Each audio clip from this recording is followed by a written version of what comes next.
ไปคณะศรัทธาวัดวังสิงคำและหัววัดต่างๆแห่เครื่องทยทานเข้าร่วมทำบุญในโอกาสนี้ก็เชิญชวนศรัทธาสาธุชนร่วมทำบุญรับเป็นเจ้าภาพสังฆทานถวายพระมหาเถรานุเถระที่นิมนต์มาเจริญพุทธมนต์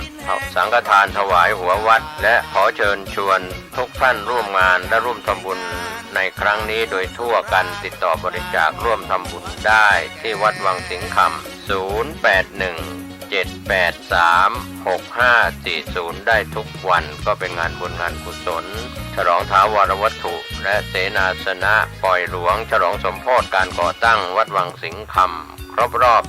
149ปีณวัดวังสิงคำตำบลป่าแดดอำเภอเมืองเชียงใหม่จังหวัดเชียงใหม่15กุมภาพันธ์ถึง26กุมภาพันธ์ขอเชิญท่านร่วมงานบุญนี้โดยพร้อมเพรียงกันแดงเป็นเจ้าอาวาสสร้างโบสถ์สร้างวิหารศาลาบาทนิมนต์โฮวัดโฮมทำบุญประจำปีรำวงนำนาขอความนอบน้อมจงมีแด่พระรัตนตรัยเจ้าสามประการพระรัตนตรัยองค์ที่หนึ่งคือพระพุทธเจ้าพระรัตนตรัยองค์ที่สองคือพระธรรมเจ้าพระรัตนตรัยองค์ที่สามคือพระอริยสังฆเจ้าข้าพระพุทธเจ้าขอเคารพนบนอบกราบไหว้แทบไตรไวยสาคุณพระรัตนตรัยเจ้าถึงสามประการโดยความเคารพสักการะเป็นอย่างยิ่งขอถวายความเคารพพระมหาเถรานุเถระเจ้าคณะพระสังฆาธิการครูบาอาจารย์ตลอดถึงพระภิกษุหนุ่มสามเณรน้อยจุตนจุองค์ ขอเจริญพรศรัทธาญาติโยมนักศีลนักบุญทั้งหลายที่กำลังฟังรายการทุกท่านต่อจากนี้ไปอาตมาภาพพระครูปริยัติกิจจาภิวัตรสำนักวัดพระสิงห์อำเภอเมืองจังหวัดเชียงใหม่ก็ขอน้อมนำเอาสารธรรมในทางพระพุทธศาสนามามอบเป็นธรรมบรรณาการอาหารใจมือกับท่านสาธุชนได้พินิจพิจารณาเนื้อหาสารธรรมเพื่อที่จะก่อให้เกิดปัญญาปารมีอันเกิดจากการฟังซึ่งเป็นพุทธภาษิตที่พระพุทธองค์ตรัสไว้ว่าสุสุสังระพะเตปัญญังการฟังที่ดีย่อมให้เกิดปัญญาเมื่อเราได้ฟังแล้วได้พิจารณาแล้วก็จะได้น้อมนำเอามาเป็นข้อวัดปฏิบัติในชีวิตประจำวันเมื่อเราได้ประพฤติปฏิบัติในสิ่งที่ถูกต้องถูกตามกฎหมายถูกตามระเบียบถูกตามวินัยถูกตามศีลตามธรรมถูกตามประเพณีวัฒนธรรมก็จะก่อให้เกิดความสุขนั้นเป็นความสุขตึงตั้งกายและก็ความสุขนั้นเกิดจากแบบตั้งใจความสุขอันเกิดจากตั้งกายก็คือเฮาบ่ได้ไปทำผิดอะไรหยังบ่ต้องได้รับโทษอาญาใดๆส่วนความสุขตั้งใจเฮาพอไปตั้งหน้าก็เต็มไปด้วยความหวังพอตั้งหลังก็เต็มไปด้วยความภาคภูมิใจว่าชีวิตของเฮานั้นเกิดมาจากหนึ่งเฮาเป็นคนที่มีดวงจิตดวงใจอันมีศีลธรรมหล่อเลี้ยง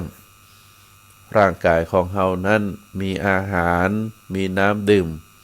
เป็นเครื่องหล่อเลี้ยงส่วนจิตใจของเฮาก็มีคุณธรรมมีศีลธรรม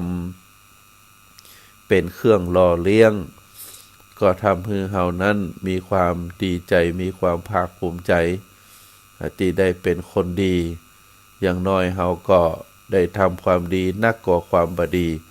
เฮาก็จะมีความภาคภูมิใจ อันนี้เป็นผลอันเกิดจากการตั้งใจประพฤติปฏิบัติตามคำสอนในทางพระพุทธศาสนา ที่เราจำเป็นจะต้องยึดเอาหลักธรรมคำสอนเป็นที่จังที่ปึงนั่นก็เพราะว่าพระพุทธองค์ได้ตรัสว่ามนุษย์คนใดก็แล้วแต่หากว่าในชีวิตของบุคคลนั้นบ่มีบุคคลบ่มีไผเป็นที่เคารพสักการะบูชาบ่มีไผเป็นที่ปึ้งตั้งจิตใจบ่ได้ยึดเอาไผเป็นสรณะที่ปึ้งชีวิตของบุคคลนั้นจะมีความลำบากเฮาท่านทั้งหลายได้ยึดถือเอาพระธรรมเอาพระพุทธพระธรรมพระสงฆ์เรียกว่าพระรัตนตรัยเป็นที่จังเป็นที่ปึ้งเฮาก็จะมีความสุขมีความภาคภูมิใจอันนี้เป็นเหตุผลที่ว่าเฮาท่านทั้งหลายจะต้องนับถือพระพุทธศาสนาจะได้ต้องเอาพระธรรมคำสอนขององค์สมเด็จพระสัมมาสัมพุทธเจ้าน้อมนำมาประพฤติปฏิบัติเพื่อที่จะให้เฮามีความสุขใจก็เพราะว่าเฮาได้ยึดถือปฏิบัติตามคำสอนของพระพุทธองค์เมื่อพระพุทธองค์ได้ตรัสรู้อนุตตรสัมมาสัมโพธิญาณได้เสวยวิมุตติสุขโดยที่ได้ยืนได้เพ่งในสถานที่ต่างๆรอบต้นสีมหาโพธิ์เป็นเวลา49วันแล้วพระพุทธองค์ได้ปริวิตกว่ามนุษย์เฮานั้นถ้าหากว่าเฮาบ่มีอะไรอย่างเป็นที่จังที่ปึ้งเป็นที่ยึดเหนี่ยวทางด้านจิตใจบ่มีไผเป็นที่เคารพสักการะบูชาบุคคลนั้นก็จะมีความลำบากในการเป็นอยู่เพราะฉะนั้นเขาจึงได้น้อมลำลึกนึกถึงในส่วนของพระรัตนตรัยก็ดีในส่วนของครูบาอาจารย์พระสงฆ์องค์ข้าเจ้าก็ดีเป็นที่จังเป็นที่ปึ้งก่อนอื่นก็ขออนุโมทนาในส่วนของต่างสถานีวิทยุคลื่นพระพุทธศาสนาแห่งนี้โดยการนำของท่านผู้อำนวยการสถานีวิทยุที่ได้เปิดโอกาสให้ครูบาอาจารย์ได้น้อมนำเอาพระธรรมคำสอน ในทางพระพุทธศาสนามาเผยแพร่มาเอ่ยให้กับท่านสาธุชนนักศีลนักบุญทั้งหลายได้ฟังก็ถือว่าเป็นประโยชนะต่อพระพุทธศาสนาก็ได้ญาติโยมผู้ที่รับฟังรายการเกือบทุกท่านที่ได้ก็มักจะได้ได้จาว่าคุณแม่ทั้งหลายนั้นหรือคุณพ่อทั้งหลาย ก็ได้ฟังสถานีวิทยุได้ฟังครูบาอาจารย์ได้ได้เอ่ยทุกท่านเมื่อมีเวลาส่วนมากผู้สูงอายุก็จะว่างจากการจากงานลูกหลานบ่ฮื้อไปไหนก็อยู่บ้านอยู่จองหรือเมินก็ไปทำบุญทำทานเนี่ยสักครั้งหนึ่งหรือไปร่วมกิจกรรมที่ตั้งหมู่บ้านตั้งวัดเปิ้นมีแต่ส่วนมากก็จะอยู่ตามบ้านจำจองครูบาอาจารย์เอ่ยก็จะฟังกันได้สาระได้คติได้ความรู้ อันนี้ก็ถือว่าท่านทั้งหลายโดยเฉพาะทางคลื่นสถานีวิทยุเป็นสะพานบุญได้เปิดโอกาสให้ศรัทธาญาติโยมมาได้มาวัดมาได้มาว่า อยู่ตามบ้านก็ได้ทำทานทำบุญในโอกาสสำคัญก็ขออนุโมทนา อนุโมทนาบุญการทำบุญนั้นก็ถือว่าเป็นการสั่งสมคุณงามความดีเป็นการสั่งสมเรียกว่าตีปึ้งของตัวเองไม่ไปหน้าปุญญานิปรโลกัสสมิงปฏิทาโหติปานินังบุญเท่านั้นจะเป็นตีจังตีปึ้งของบรรดาผู้คนทั้งหลายเมื่อได้ละจากโลกใบนี้ไปแล้วก็จะมีบุญมีกุศลเป็นติจังติปึ้ง ถ้าเฮาบ่ทำบุญบ่ทำกุศลคือเป็นติจังติปึ้งแล้วเฮาเมื่อเฮาได้เคลื่อนได้ย้ายได้จุติจากโลกใบนี้แล้วเฮาก็ไม่แน่ใจว่าเฮาจะไปเกิดในภพภูมิใดอย่างน้อยเฮาก็ขอคือเกิดได้ปิกมาเกิดเป็นมนุษย์มนุษย์ที่เฮาได้อาศัยในการประกอบคุณงามความดีในครั้งนี้ หากว่าเฮามีบุญนักกว่านี้เฮาก็จะเกิดในโลกมนุษย์ที่ในสภาพดีเกิดในบ้านในเมืองที่มีศีลมีธรรมว่ามีความยากมามีความลำบากมามีความทุกข์แต่ถ้าเฮามีบุญน้อยเฮาอาจจะไปเกิดในสถานที่ห่างไกลความเจริญมีความเป็นอยู่ที่ลำบากเป็นบ้านเมืองที่บ่มีศีลบ่มีธรรมหรือถ้าเฮาได้สั่งสมบุญสั่งสมกุศลนักกว่านี้เมื่อเฮาได้มีโอกาสได้เกิดมาแหมในภพภูมิใหม่ก็อาจจะเกิดในสุคติภูมิที่ดีกว่าเดิมอาจจะได้ไปเกิดเป็นเทวบุตรเทวดาก็ได้ก็อยู่ที่การกระทำเนื้อศรัทธาญาติโยมเพราะฉะนั้นเราจะต้องหาที่ปึ้งของตัวเฮาหาที่ปึ้งของตัวเฮาบุญกุศลเท่านั้นจะเป็นที่ปึ้งที่ดีที่สุดส่วนทรัพย์สมบัติที่เฮาตั้งได้ทุ่มเทเวลาเกือบทั้งชีวิตในการเสาะแสวงหาก็ถือว่าเฮาทำไปเพื่อที่จะใจทรัพย์สมบัติเหล่านั้นคือเป็นประโยชน์ในการดำรงชีวิตบ่คือเกิดความอัตคัดขัดสนเอามาใจคือกับคนรอบข้างเพราะว่าจะเป็นลูกเป็นหลานเป็นสามีภรรยาเป็นพ่อเป็นแม่เพื่อให้เกิดความสะดวกสบายแล้วก็ได้ใจทรัพย์สมบัติเหล่านั้นคือเป็นประโยชน์ถึงแก่ตัวเก่าและก็แต่แก่คนอื่นตัวก็ถือว่าได้ประกอบคุณงามความดีตามหลักคำสอนในทางพระพุทธศาสนาท่านสาธุชนทั้งหลายบุคคลเฮาในโลกนี้มีอยู่สองประเภทที่น่าฮักน่าฮือความช่วยเหลือกับบุคคลที่น่ารังเกียจน่าเบื่อหน่ายบ่น่าฮือความช่วยเหลือมีอยู่สองประเภทประเภทแรกนั้นก็คือเป็นคนที่ช่วยเหลือตัวเองฝึกหัดจัดทำงานต่างๆด้วยตัวเองบ่เป็นคนที่เรียกว่างอมืองอเท้าบ่เอารัดบ่เอาเปรียบคนอื่นมีความวิริยะอุตสาหะ นักเอาเบาสู้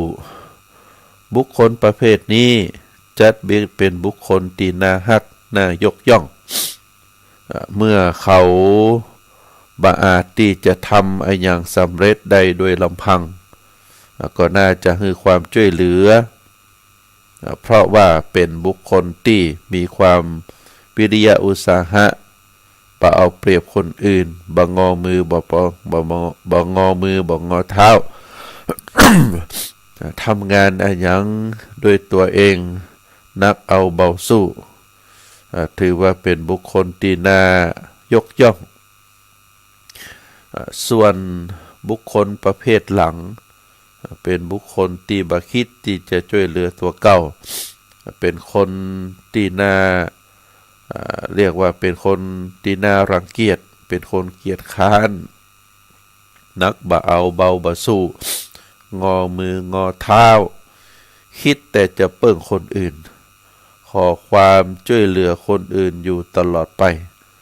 บุคคลประเภทนี้จะเป็นบุคคลที่น่ารังเกียจบรรณาคือความช่วยเหลือ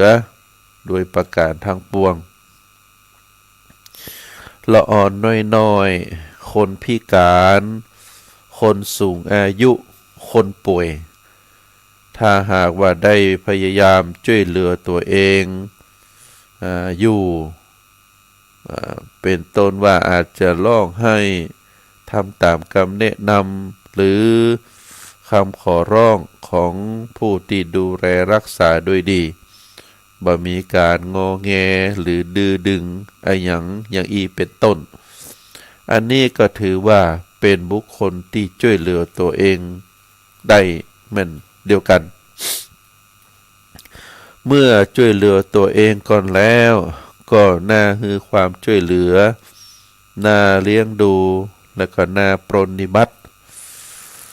ส่วนคนที่ช่วยเหลือตัวเองได้จัดว่าเป็นคนที่ปึ้งนะเป็นคนที่ปึ้งตัวเองได้เป็นคนที่ปึ้งตัวเองแล้วบุคคลที่ปึ้งตัวเองแล้วบุคคลเช่นนี้ก็ย่อมจะบรรลำบากใจบ่ว่าจะอยู่ที่ใดบ่ว่าจะพบสถานการณ์เช่นใด เพราะบ่เคยคิดที่จะปึ้งคนอื่นตลอดไปทั้งนี้เมื่อบ่ได้รับความช่วยเหลือจากไผก็บาดเจ็บใจหรือบาน้อยใจบ่เหมือนกับคนที่คอยแต่จะปึ้งคนอื่นเมื่อบ่ได้รับความช่วยเหลือตามที่ต้องการก็มักจะเสียใจน้อยใจว่าบ่ได้รับความช่วยเหลือเรียกร้องสิทธิ์ของตัวเองว่าตัวเองมีสิทธิ์ในเรื่องนั้นเรื่องนี้อย่างอีเป็นต้นดังนั้นเราจะหันว่า คนเราจึงต้องเปิ้งตัวเองให้ได้ก่อนนะให้เปิ้งตัวเองให้ได้ก่อนก็จะดีถ้าหากว่าเราเปิ้งตัวเองได้แล้วเราก็จำเป็นที่จะต้องฝึกฝนเนี่ยอย่างด้วยตัวเองทำให้เป็นเข้าไว้ศึกษาเข้าไว้เรียนรู้เข้าไว้จำเป็นจะต้องฝึกจะต้องฝนด้วยตัวเองจะต้องทำอย่างให้เป็นศึกษาเรียนรู้เมื่อมีโอกาสมาถึงเราก็สามารถจะทำอย่างได้ด้วยตัวเก่าและเมื่อเกิดความจำเป็นหรือขับขันขึ้นมาก็จะสามารถแก้ปัญหาต่างๆของตัวเก่าได้ทันทีโดยที่บ่ต้องรอให้คนอื่นมาช่วยเหลือก่อนปึ้งตัวเองได้เป็นที่ดีที่สุดและก็สบายใจบ่ลำบากใจในเรื่องต่างๆโบราณว่ายืมจมูกคนอื่นมาหายใจนั่นบักคล่องเหมือนกับเราจะหายใจด้วยจมูกของตัวเราเองหรืออย่างปัจจุบันก็ต้องว่าหายใจด้วยเครื่องช่วยหายใจแม้จะจำเป็นในบางครั้งบางคราวแต่ก็ต้องพยายามหายใจด้วยตัวเองให้ได้เพราะเครื่องช่วยหายใจบ่อาจจะช่วยเราได้ตลอดไปและเมื่อถึงขั้นต้องอาศัยเครื่องช่วยหายใจก็บ่สามารถทำอย่างด้วยตัวเก่าได้แล้วท่านจึงว่าหายใจด้วยจมูกของตัวเองดีกว่าเราก็จะหันว่าคนที่เจ็บไข้ได้ป่วยเมื่อถึงคราวที่จะต้องนอนอยู่บนเตียงแล้วก็ใจเครื่องช่วยหายใจช่วยอันนั้นก็จะถือว่ามีความลำบาก ทำอย่างบ่ได้เพราะว่ามีสายสอดอยู่ในหูดังอันนี้ก็ถือว่าเป็นเรื่องที่ต้องพินิจพิจารณาเนอะศรัทธาญาติโยมเราจะต้องฝึกเราจะต้องปรับปรุงตัวเองพฤติกรรมของตัวเองจากที่เราบ่ทำอย่างซักอย่างคอยแต่ลูกคอยแต่หลานคอยแต่อาศัยคนใจก็บ่ดีเนอะศรัทธาญาติโยมเราต้องออกกำลังกายพ่องไปหันไปนี่เนี่ยหันเนี่ยนี่ ก็ถือว่าเป็นบุคคลที่น่ายกย่องอยู่บ้านเฮือนว่างๆก็เก็บก็กวาดจัดหนังสือหนังหาเป็นระเบียบดูแลเอาอยู่ปัดท่านกวาดนี่บ่ฮือมีขี้ฝุ่นก่อยเนี่ยไปจัดที่นั่งที่นอน ฮือเป็นระเบียบปิดในบ่ปล่อยฮือรกลุงลังลูกหลานก็จะได้เอาเป็นตัวอย่างเป็นแบบอย่างในส่วนของที่เป็นหันเป็นตัวอย่างบ่ได้ว่าคนติอูนี่หันแก่หน้ากันก็บ่ใจนะอย่างโยมแม่ของอาตมาตอนนี้ได้เสียชีวิตไปละเมื่อยังมีชีวิตอยู่เวลาไปบ้านก็จะหันเปิดมีความขยัน ถึงแม้จะอายุนักแล้วนะก็ถึงหน้าอันใดก็จะทำอันนั้นอย่างเช่นหน้าหนาวยาอี้ก่อนหน้าแม่เปิ้นก็จะหู้เวลาเปิ้นก็จะปลูกต้นงาแล้วก็เอางาที่ปลูกไว้นั้นเมื่อเม็ดมันแก่แล้วก็เอามาตากมาตำให้หลานให้ลูกได้กินข้าวนุกงาบริเวณบ้านที่มีพื้นที่อยู่สมัยตะกอนนี้ก็จะปลูกบะพักบะเขือพักกาดอะไรอย่างต่างๆเป็นสวนครัวรอบบ้านเมื่อคุณแม่อายุแก่ขึ้นมาแล้วก็ได้ปลูกใบกะเพราผ่องดอกมะลิผ่อง เอาน้ำฮดค่ำมาแรงมาก็จะเก็บมามัดแล้วก็เอาฝากลูกไม้ซึ่งลูกไม้นี่จะมาขายครัวในเวียง ก็เอาฝากมาขายวันหนึ่งก็ได้7-80ในสมัยนั้นก็ถือว่าเงินที่เป็นเงินที่มีคุณค่าเป็นเงินที่หาได้มาโดยน้ำพักน้ำแรงบ่รอเปิ้งลูกหลานนะลูกหลานก็ใหญ่โตได้ทำการทำงานแล้วโยมแม่เปิ้นอยู่บ้านเปิ้นก็บ่าอยู่ธรรมดา ได้อาศัยทักษะที่เป็นเจ้าให้เจ้านาเจ้าสวนก็ปลูกพืชตั้งหลายเหล่านี้สิ่งใดที่มันออกผลตามฤดูกาลก็จะเก็บเอามาตาลพ่องเอามาขายพ่องทำกับข้าวใส่บาตรให้พระสงฆ์ในตอนเจ้าพ่องก็เป็นความสุขในชีวิตของเปิ้นบ่ได้อยู่ดูได้ลูกหลานมีความชื่นชมว่าแม่ขยันขอฮือย่างก็มาย่างก็แม่บอกว่ายังแข็งแรงยังทำได้อยู่ก็ถือว่าเป็นแบบเป้าที่ลูกหลานได้เอามาเป็นตัวอย่างถึงแม้ว่าจะอายุนักแต่ก็บ่ได้หยุดยั้งในการทำงานก็ยังขยันกันเหมือนกันทุกคนก็เพราะว่าได้อาศัยแบบอย่างของพ่อของแม่คือหันที่ได้กระทำมาเพราะฉะนั้นท่านสาธุชนทั้งหลายเมื่อเฮา ได้เกิดมาเป็นคนแล้วก็ควรจะเปิ้งตัวเก่าดีกว่าการเปิ้งคนอื่น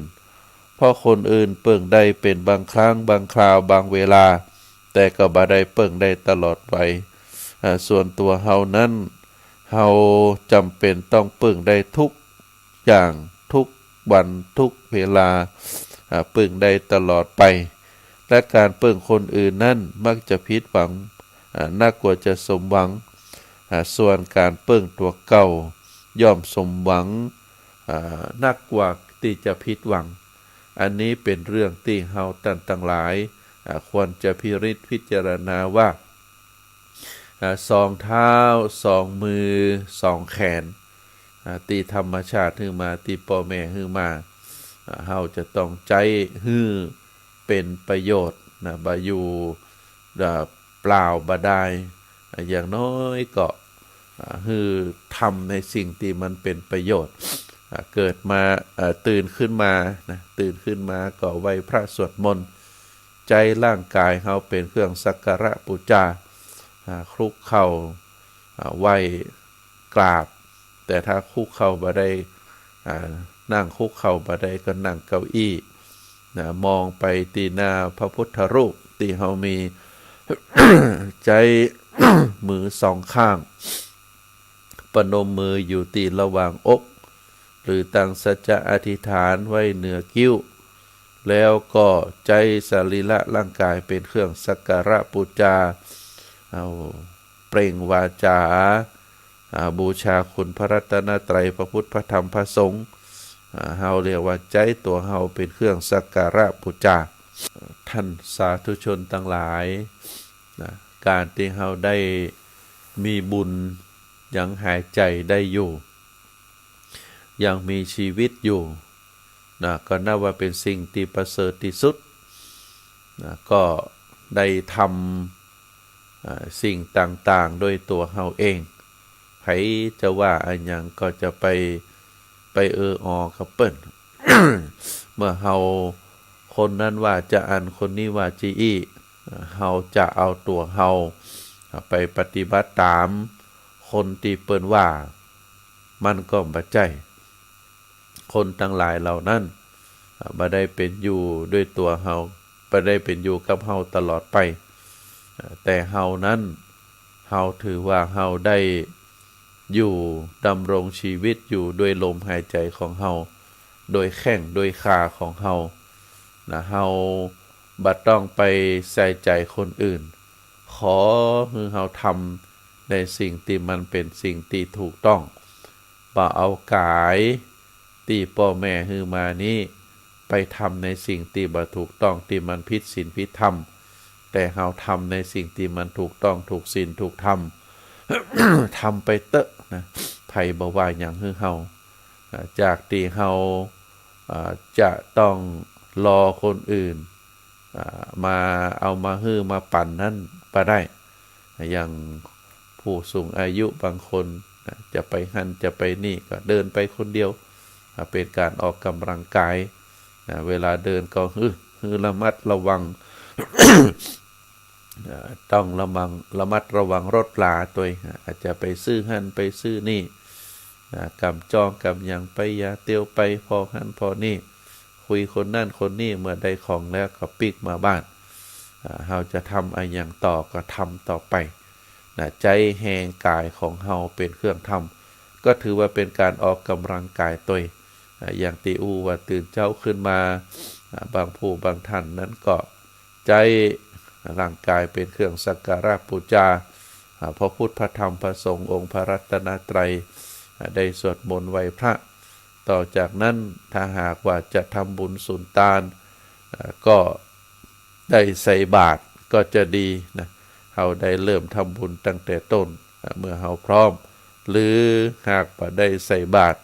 ก็อาจจะทำอย่างอื่นนะก็การบูชาพระรัตนตรัยก็ถือว่าได้บุญแล้วนะได้เอาร่างกายประนมมือถวายเป็นเครื่องสักการะบูชาต่อพระรัตนตรัยได้เอาวาจากำอู้ เป็นกรรมสวดมนต์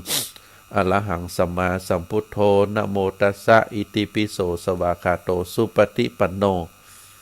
ถ้าหากมีเวลานักกว่านั้นก็ทำวัดสวดมนต์นักกว่านั้นอาจจะท่องพาหุงนะแล้วก็บทมหากรุณีโกได้สวดบทพระวันตุทรัพย์อย่างน้อยวันหนึ่งได้ทำประมาณสัก10 นาที15 นาที20 นาที ก็ถือว่าเป็นบุญเป็นกุศล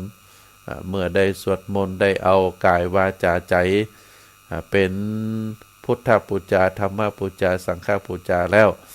ต่อจากนั้นเราก็ไปทำอย่างอื่นเตรียมกับข้าวกับปลาอาจจะเป็นการหุงข้าวหรือถ้าจะเดินไปซื้อกับข้าวนะเอามากินเอามาบำรุงร่างกายเ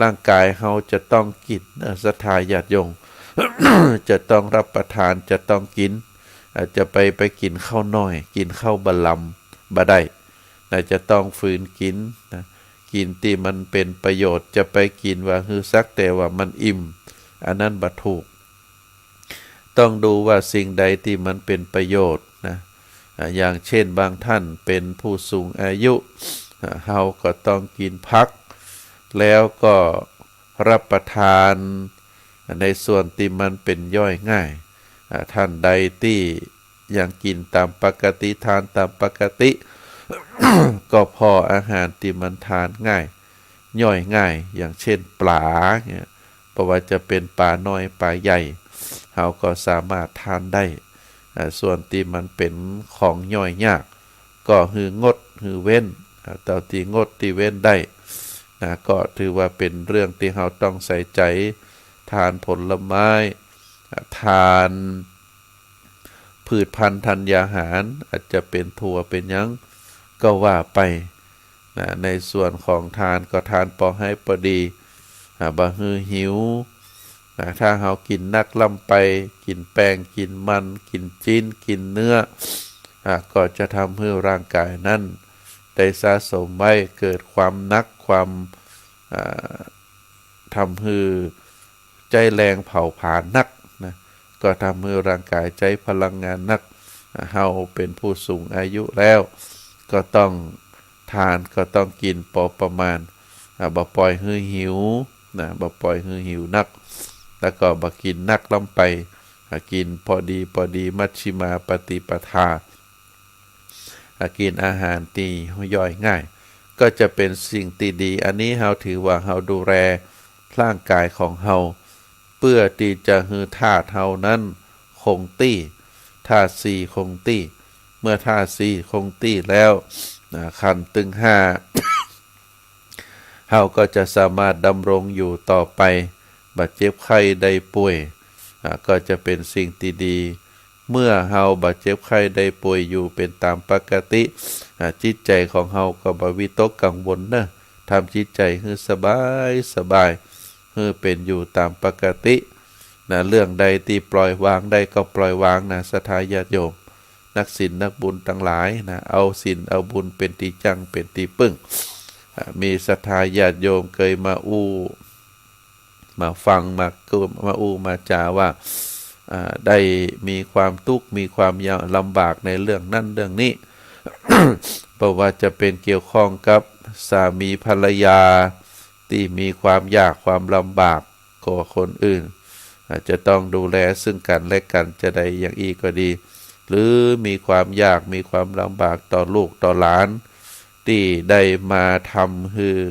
เกิดความบัดสบายกายบัดสบายใจ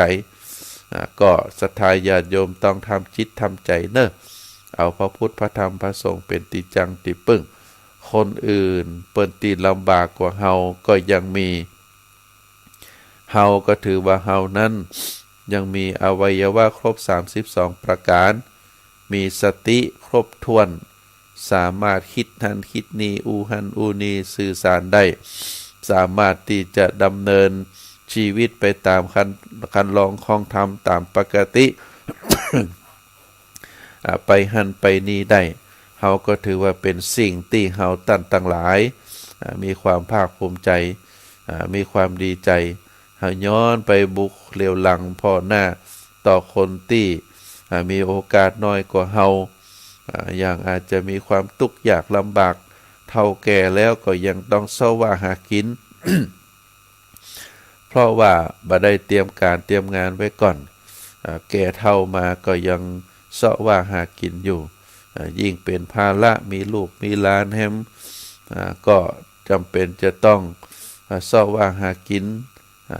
ตุกเอาเบาสู้บางทีก็บ่มีเวลาที่จะมาดูแลจิตดูแลใจบ่มีเวลาที่จะต้องมาพิจารณาถึงได้ฟังเนื้อหาสาระธรรมประกอบชโลมจิตชโลมใจเพราะว่าแต่ละวันต้องเสาะว่าหากินถ้าบ่เสาะว่าหากินก็บ่มีหยังจะกิน อันนี้ถือว่าเป็นความที่เฮาตั้งหลายได้หันเพราะฉะนั้นเฮาก็จะบ่ตุกใจว่าเฮานั้น มีจุดบกพร่องมีจุดด้อยแต่คนอื่นเพิ่นก็มีข้อบกพร่องมีจุดด้อยนักกว่าเฮาอย่างอีเฮาจะสบายใจดีกว่าที่เฮาจะมานั่งอมทุกข์มีความทรมานด้วยตัวเก่ามีความบ่ปล่อยวางมีแต่จิตใจเศร้าหมองเมื่อมีจิตใจเศร้าหมองแล้ว ก็จะทำให้เฮานั้นเป็นคนบัดสบายมองโลกในแง่ร้าย เพราะฉะนั้นก็ยังว่าโชคดีที่เฮายังมีร่างกายมีสติมีปัญญาที่จะดำรงคงขันอยู่แล้วก็ไปหันไปนี่ได้เนอะก็ขอเป็นกำลังใจคือกับศรัทธาญาติโยมทุกผู้ทุกคนท่านสาธุชนทั้งหลายช่วงนี้ก็หลังจากที่เฮาตั้นทั้งหลายได้เลยเวลาที่สมมุติกันว่าเป็นปีใหม่ เทศกาลส่งท้ายปีเก่าตอนรับปีใหม่หลายผู้หลายคนก็ได้ไปร่วมการร่วมงานร่วมกิจกรรมอันเป็นบุญเป็นกุศลถ้าเป็นคนหนุ่มเพิ่นอาจจะไปเข้าดาวไปงานหั่นงานนี้มีความส่วนเสเฮฮา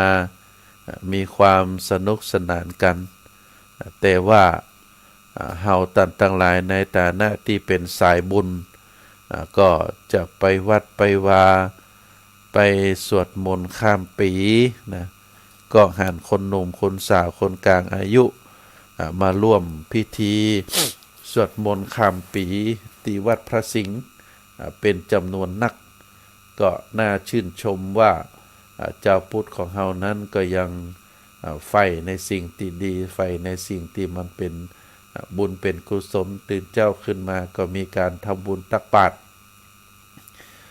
ก็มีคนมาร่วมทำบุญตักบาตร เป็นจำนวนนักนะแล้วก็ต่อจากนั้นก็มีการสืบชะตาสืบโหราชะตาก็มีศรัทธาญาติโยมมาร่วมกันเป็นจำนวนนักเพราะฉะนั้นก็ขออนุโมทนาบุญทุกวัดวาอารามทุกขวงแก้วตั้งสามที่มีพระพุทธพระธรรมพระสงฆ์เป็นที่จังที่ปึ้งท่านสาธุชนได้ไปทำบุญตามโอกาสตามเวลา ก็ถือว่าได้ทำในสิ่งที่ถูกต้องในสิ่งที่มันเป็นบุญเป็นกุศลจะทำนักทำน้อยก็ถือว่าเฮาได้ทำนะก็ถือว่าเป็นสิ่งที่น่าอนุโมทนาผลจากที่เฮาได้ร่วมกิจกรรมส่งท้ายปีเก่าตอนรับปีใหม่เมื่อผ่านพ้นไปแล้ว สิ่งหนึ่งที่อยากจะขอฝากศรัทธาญาติโยมก็คือการที่เฮาได้นำพาชีวิตของเฮาได้บรรจบครบรอบแห่งปีหนึ่งนะก็ถือว่าการที่เฮาได้ถึงปีใหม่ ได้ดำเนินชีวิตครบ365วันแล้วก็เข้าสู่ปีต่อไปก็ถือว่าเฮานั้นยังเป็นคนมีบุญยังแข็งแรงยังต่อสู้กับชีวิตต่อไปได้แล้วก็ ขอให้ท่านทั้งหลายได้มีความภาคภูมิใจเนอะมีความภาคภูมิใจในการที่เฮาท่านทั้งหลายได้ดำเนินชีวิตมาโดยความบ่ประมาทเวลาที่เหลือก็บ่ควรที่จะประมาทในการประกอบคุณงามความดีประกอบบุญประกอบกุศลก็ใช้เวลาที่เหลือให้เร่งในการประกอบคุณงามความดี ได้ทราบข่าวนะก็ถือว่าเป็นบุคคลที่ทุกคนคือความสนใจในฐานะที่โยมท่านนี้ท่านเป็นเชื้อสายราชนิกุลของเชียงใหม่ก็คือตระกูลณเชียงใหม่ก็คือเจ้าแม่ดวงเดือนณเชียงใหม่โยมเจ้าแม่ได้ถึงแก่กรรมลงแล้วก็ทราบข่าวได้ลูกหลานได้ออกกำหนดการมาว่า จะนำสรีระร่าง ของคุณแม่มาตั้งบำเพ็ญบุญบำเพ็ญกุศลที่วัดพระสิงห์ในช่วงตีต้นเดือนกุมภาพันธ์แต่เข้าใจว่าตอนนี้ศพก็คงน่าจะอยู่ที่บ้านอยู่ที่บ้านยังไม่ได้เอามาดำเนินการเตื้อเป็นช่วงที่ลูกหลานได้เตรียมการเตรียมงานหันทราบว่าจะมาตั้งบำเพ็ญกุศลที่วัดพระสิงห์ในช่วงต้นเดือนกุมภาพันธ์แล้วก็หลังจากนั้นประมาณ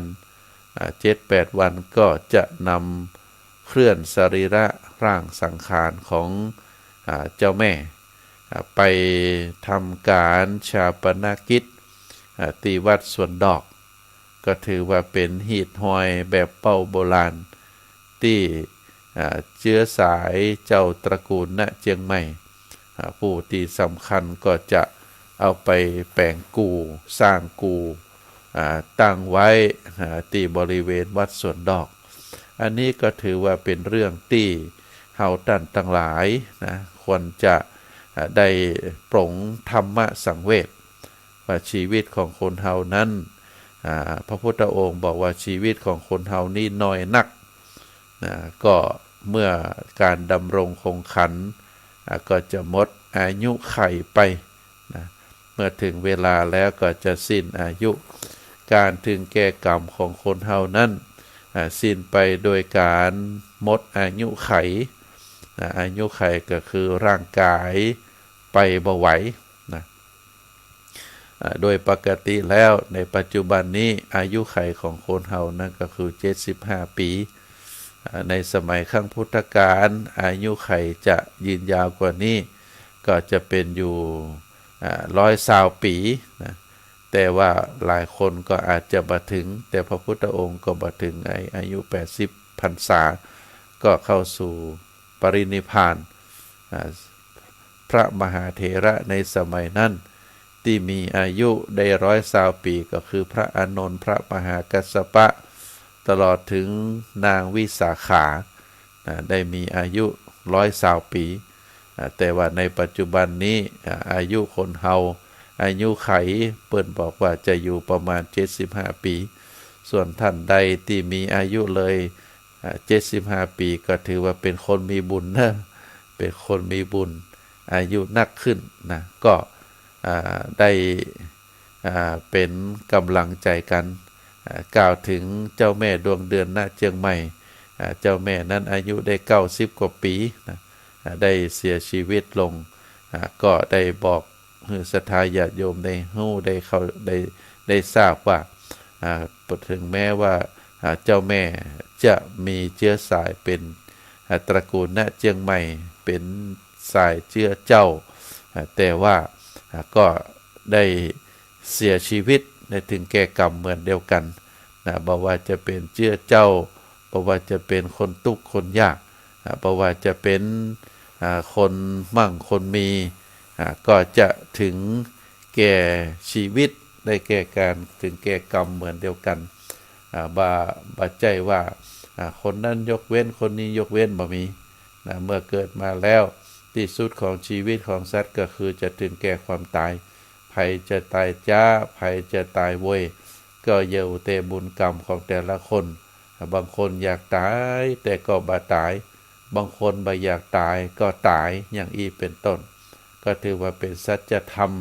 ที่อยู่โลกใบนี้เกิดมา100ก็ตาย100เกิดมาพันก็ตายพันเฮา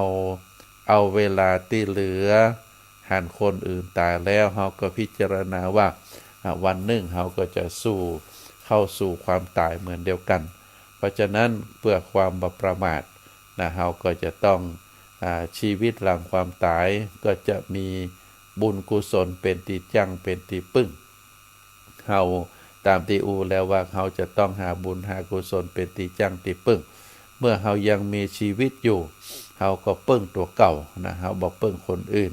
ถ้าบ่จำเป็นก็จะบ่พึ่งเฮาจะใจร่างกายของเฮา ยาวานาคืบ ตีพ่อแม่มานี้ ขออภัยญาติโยมนะตอนเจ้าอาตมาอัดรายการนี้จะเป็นตอนเจ้าเมื่อมา ตื่นขึ้นมาแล้วมาปะอากาศเย็นนี้ก็จะมีอาการมีศรัทธาญาติโยมมาท่านเป็นอันหยังมาจามเสียงอูอี้นะเสียงบาไซเสียงเหมือนกับคนเป็นท่านเป็นนี่นะก็ขอเจริญพรว่าน่าจะเป็นเพราะอากาศตอนเจ้าก็จะมีการตื่นเจ้าขึ้นมาพอได้ปะแดดปะอย่างแล้วอาการที่กัดจมูกกันอย่างนี้ก็จะบ่มีโดยช่วงเมื่อวันก็จะเป็นปกติแต่แม่เจ้านี้อาจจะโดนความเย็นก็คงจะเป็นลักษณะที่ร่างกายอาจจะบ่ชอบความเย็นก็เฮาเป็นคนเมืองฮ้อนเป็นพืชเมืองฮ้อนแต่ว่าไปปะอยู่เมืองหนาวบางทีก็ร่างกายโครงสร้างร่างกายก็จะมีปัญหาก็พยายามที่จะอยู่ในห้องในฮับแล้วก็คืออากาศมันอุ่นแต่ว่าตอนจำวัดตอนรับตอนนอนก็บ่มีปัญหาเพราะว่ามีผ้าห่มคลุม ก็นอนรับได้สบายจำวัดได้สบายแต่พอตื่นขึ้นมาได้สักพักหนึ่งได้ออกมาล้างหน้าล้างตาได้ปะอากาศเย็นร่างกายก็จะเริ่มหายใจฟืดฟาดหายใจบักคล่องขออภัยที่เอาเรื่องส่วนตัวมาอู้ให้ฟังก็เพราะว่า เป็นเรื่องธรรมชาตินะศรัทธาญาติโยมชีวิตเฮาแล้วแต่โครงสร้างที่โยมพ่อโยมแม่ให้มาบางทีก็ชอบสิ่งนั้นร่างกายยังลักษณะแบบนี้บางคนถูกแดดบ่ได้นะบางคนอยู่ในห่มสบายบางคนอยู่ในห่มบ่ได้โดนอากาศเย็นบ่ได้ต้องอยู่อากาศอุ่นๆอยู่ในอากาศที่พอสบายอย่างเป็นต้นก็ถือว่าเป็นเรื่องธรรมดาเฮาฮู้สรรพสิ่งก็ถือว่าเป็นเรื่องที่ดีแต่เป็นสิ่งที่ประเสริฐที่สุดถ้าเฮาฮู้สภาพร่างกายของเฮาฮู้ในส่วนที่เฮาจะต้องเฮาว่าเฮาเนี่ยอย่างบ่ได้ทำไอ้อย่างบ่ได้เฮาจะต้องทำสิ่งนั้นทำสิ่งนี้ก็ถือว่าได้เรียนรู้จากสภาพตัวเฮาก็ถือว่าเป็นเรื่องที่ศึกษาหำเรียนแล้วก็นำมาปรับในกิจวัตรประจำวันของเฮาแต่ก็ถือว่าบ่ได้เป็น เรื่องนักหนาสาหัสสากันอย่างก็หายใจได้ตามปกติอาจจะมีจามมีไอก็เป็นเรื่องธรรมดาก็ถือว่าเป็นการดำเนินชีวิตในประจำวันอันนี้ก็ได้ได้ศรัทธาญาติโยมเนอะเรื่องสาระต่างๆก็ขอให้ทุกท่านเมื่อชีวิตเฮาผ่านปีใหม่มาแล้วก็ขอตั้งสัจจะอธิษฐานนะเฮาจะนำพาขันธ์ตึง5หรือชีวิตของเฮาเนี่ยได้ดำรงคงอยู่ต่อไปทำคุณประโยชน์